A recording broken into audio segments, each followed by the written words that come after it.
भगवान का अपना कोई आकार नहीं है। उनके पास तो बस अपनी एक सृजन शक्ति है, माया। अब भले ही माया भगवान के अंदर एक सृजन शक्ति हो, लेकिन माया में भगवान नहीं है। कैसे पता चलता है ये?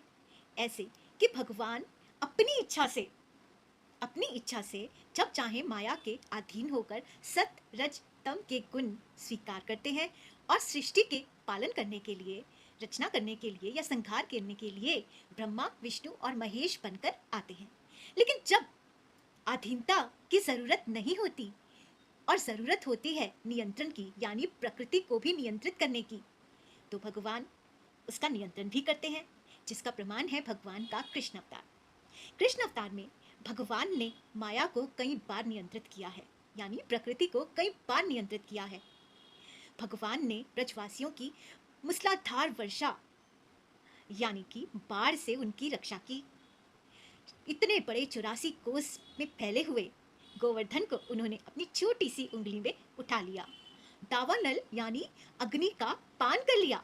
कालिया को मारा यानी जल प्रदूषण से भी रक्षा की। प्रकृति को नियंत्रित किया। ये कोई भगवान के चमत्कार नहीं है, ये है भगवान की प्यारी प्यारी सी लीलाएं। यानी एक विराट पुरुष ने प्रकृति को जब चाहा नियंत्रण में ले आए और जब चाहा उनके अधीन हो गए।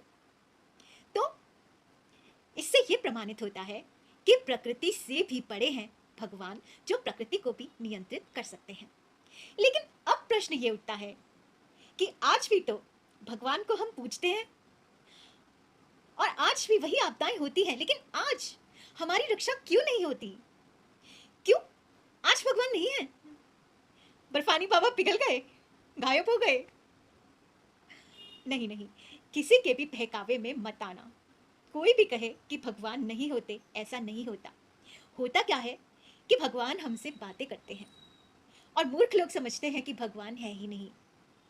आज लीला नहीं हो रही, यानी आज आपदाओं से बचाने की लीला भगवान नहीं कर रहे। तो क्यों नहीं कर रहे? क्योंकि वो हमसे कुछ बात कर रहे हैं। वो हमें हमारी गलती का एहसास करवा रहे हैं। जी हाँ, भगवान हमसे ऐसे ही बात करते हैं। भगवान हमें ये समझाना चाह रहे हैं कि जब जब तुम प्रकृति के सामंजस्य में थे, तब तब मैंने प्रकृति के प्रकोप से तुम्हारी रक्षा की। लेकिन आज आज तुम प्रकृति का शोषण कर रहे हो। सिर्फ शोषण ही नहीं कर रहे, अति शोषण कर रहे हो। जंगलों का विनाश, नदियों में प्रदूषण, वायु में प्रदूषण, और किसी भी चीज की अति जो होती है वो बिल्कुल ठीक नहीं होती, बिल्कुल भी ठीक नहीं होती। भगवान समझा रहे हैं कि हे मनुष्य, जब जब तुम प्रकृति के नियमों को तोड़ोगे, तब तब ये आपदाएं उस असंतुलन का परिणाम बनकर आएंगी। तो संतुलन फिर कैसे स्थापित होगा? इस बार संतुलन मेरी लीला से स्थापित नहीं होगा। इस बार संतुलन स्थापित करना है तुम्हें स्वयं, अपने विवेक को जागृत करके, अपनी विवेक बुद्धि को जगाकर अपनी करुणा से प्रकृति का शोषण करना बंद करो। तभी तुम्हारी रक्षा हो पाएगी। श्री राधे।